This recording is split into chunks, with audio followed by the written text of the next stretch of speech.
నమస్తే. ఉత్తరాది రాష్ట్రాల్లో ప్రస్తుతం ఛట్ పూజ జరుగుతున్నది. చాలా ప్రముఖమైన పండగ అక్కడ ఇది.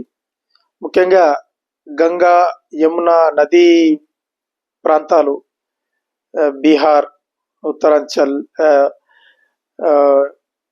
ఉత్తరప్రదేశ్లోని కొన్ని భాగాల్లో ఈ పండుగను చాలా ప్రముఖంగా జరుపుకుంటారు. ఢిల్లీ వరకు కూడా, ఢిల్లీలో ఉన్న ఈ ప్రాంత వాసులు కూడా పెద్ద ఎత్తున ఈ ఛట్ పూజను నిర్వహిస్తారు.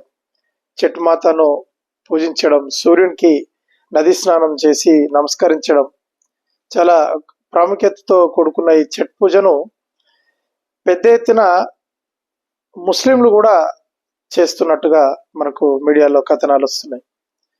అంటే ముస్లిం మహిళలు కూడా ఆ తంతు నిర్వహించడం, మిగతా ముస్లిం సమాజం కూడా ఈ పూజ నిర్వహణ కోసం హిందూ సమాజంతో కలిసి పనిచేయడం, ఇక్కడ ఘాట్లలో ఏర్పాట్లు చేసే దాంట్లో ముస్లింలు పాల్గొనడం, అవన్నీ కూడా మీడియాలో కథనాలు వస్తున్నాయి.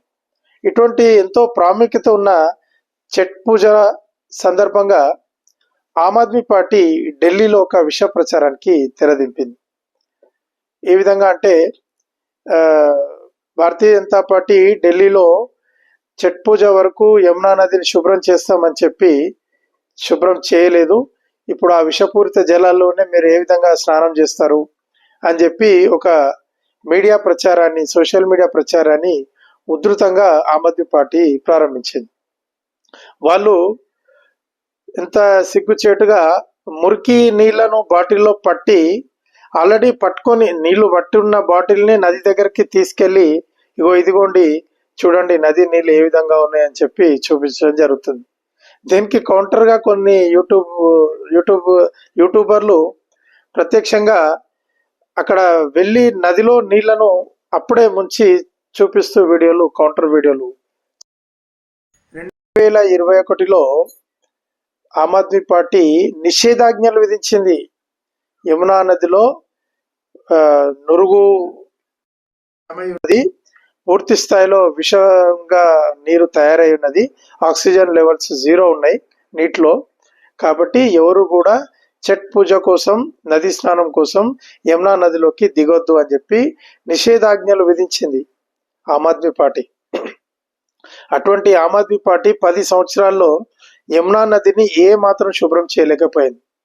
ఇప్పుడు బీజేపీ ప్రభుత్వం వచ్చి కేవలం 7 నెలల్లోనే యమునా నది ఈరోజు నురుగులు లేకుండా, అంటే ఇప్పుడు కేవలం యమునాలో 10% నురుగు మాత్రమే ఉన్నది.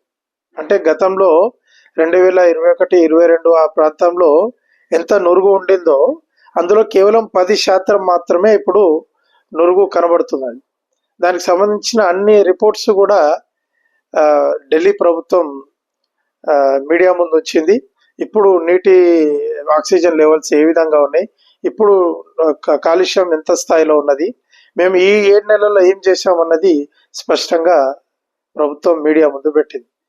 విజయవంతంగా ఎన్నో చోట్ల ఘాట్లలో ఈరోజు స్వచ్ఛమైన యమునా నీటిలో ఢిల్లీ వాసులు, పూర్వాంచల్ వాసులు ముఖ్యంగా వాళ్ళు ఛట్ పూజను ఘనంగా నిర్వహించుకుంటున్నారు. వాళ్ళందరూ కూడా ధన్యవాదాలు చెప్తూ వీడియోలు పోస్ట్ చేస్తున్నారు. అయినా కూడా ఆమ్ ఆద్మీ పార్టీ ఒక విష ప్రచారాన్ని చేసే ప్రయత్నం చేస్తుంది. నా ఈ వీడియో మీకు నచ్చినట్లయితే లైక్ చేయండి, షేర్ చేయండి, నా ఛానల్ సబ్స్క్రైబ్ చేసుకోండి. జై హింద్.